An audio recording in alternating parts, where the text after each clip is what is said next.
бегонагон ҳифз кунем ва ҳамин забон ҳам яке аз унсурҳои ҳувиятсози миллат аст. яъне агар мо гӯем ки агар забон набошад миллати мо аз даст меравад, ин сухани ноҷо нест, ин дуруст аст. барои ҳамин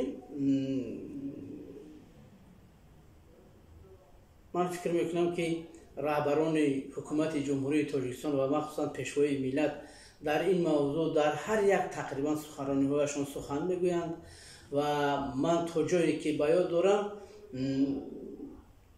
дар кадом суханронии бунёдӣ дар асарҳову мақолаҳои пешвои миллат ин масъала дақиқан қайд шудааст. яъне ҳифзи асолати забони тоҷикӣ, ҳифзи шевоиву ширинии забони тоҷикӣ ва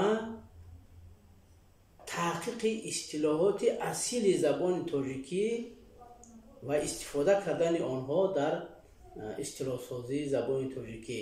забони давлатӣ мо забони тоҷикӣ аст ва арҷ гузоштан ба он вазифаи ҳар як соҳибзабон аст, ҳар як соҳибдавлат аст, ҳар як халқу миллате аст ки дар кишвар зиндагӣ мекунад. ва ин мақом гирифтани забон боиси хушбахтии мо аст, боиси шукргузории мо аст, чунки на дар ҳама кишварҳо ва на ҳама забонҳо мақоми давлатӣ доранд. аз ин ҷиҳат мо метавонем бо ин забон бифахрем, бинозем, тавре ки Саид Нафисӣ ҳам ишора карда буд дар баъзи гуфтаҳошон. мо ба ин забон метавонем бинолему, бифахрему, бинозем. вале фақат ифтихор кардану бозидану кифоя нест. арҷ гузоштан, эҳтиром кардан ва аз он дифоъ кардан миёни забонҳои дигар рисолати ҳар як ки мост. ба қавле дар дунё бештар аз 6000 забон вуҷуд дорад. ин теъдод муайян нест. баъзеҳо 7000 мегӯянд, баъзеҳо 6000 мегӯянд.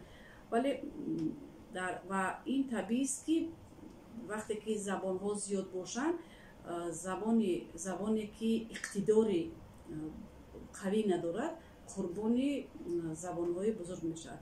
ва соле мо бо устод Муҳаммадҷон Шакурӣ суҳбат карда будем ва яке аз саволҳои мо ҳамин буд ки оё хатари ҷаҳонишавӣ ба забони мо таҳдид намекунад? устод гуфтанд ки на.